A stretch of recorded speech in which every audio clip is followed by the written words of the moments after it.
পরাশক্তি হিসেবে কৃত্রিম বুদ্ধিমত্তা খাতে অবস্থান ধরে রাখতে নিজেদের প্রথম সুপার কম্পিউটার তৈরির টেন্ডার প্রকাশ করেছে ইসরায়েল। বুধবার দেশটির রাষ্ট্রায়ত্ত সংস্থা ইসরায়েল ইনোভেশন অথরিটি এই ঘোষণা দিয়েছে। জানা গেছে টেন্ডারটির কার্যক্রম চালু হবে জুলাই মাস থেকে।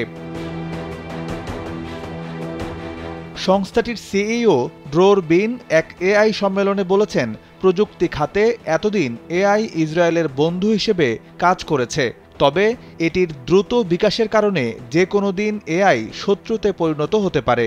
সেটি মোকাবেলা করতেই সরকারি, শিল্প ও শিক্ষা খাত সংশ্লিষ্ট জাতীয় এআই প্রকল্পের জন্য $25 কোটি বাজেট বরাদ্দ করেছে ইসরায়েল সরকার।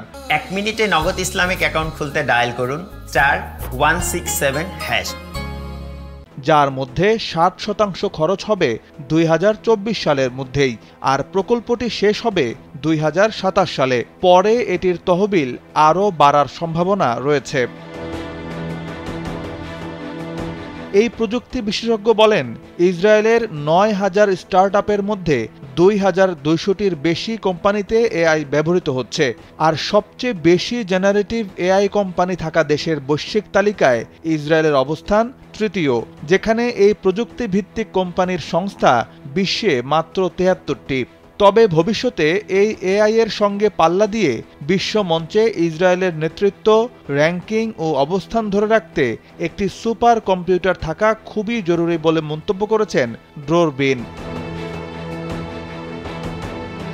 এই এআইটি বিশেষজ্ঞ জানান, ইসরায়েল যেন বৈশ্বিক এআই দৌড়কে পাশ কাটিয়ে আরও বৃহত্তর লক্ষ্যে বড় বড় কৃত্রিম বুদ্ধিমত্তা মডেলকে প্রশিক্ষণ দেওয়ার মতো ক্ষমতা অর্জন করতে পারে, সেজন্য সুপার কম্পিউটার আবশ্যক, আর এটি ইসরায়েল অবশ্যই করে দেখাবে।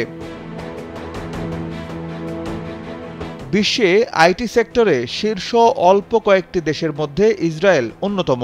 দেশটি পাবলিক সেক্টরের জন্য বছরওয়ারি যত পণ্য বা সেবা তৈরি করে তার 20%ই থাকে প্রযুক্তি বিষয়ক, যার ফলে দেশটি গোটা বিশ্বের অন্যতম শীর্ষ প্রযুক্তি কেন্দ্র হিসেবে বিবেচিত।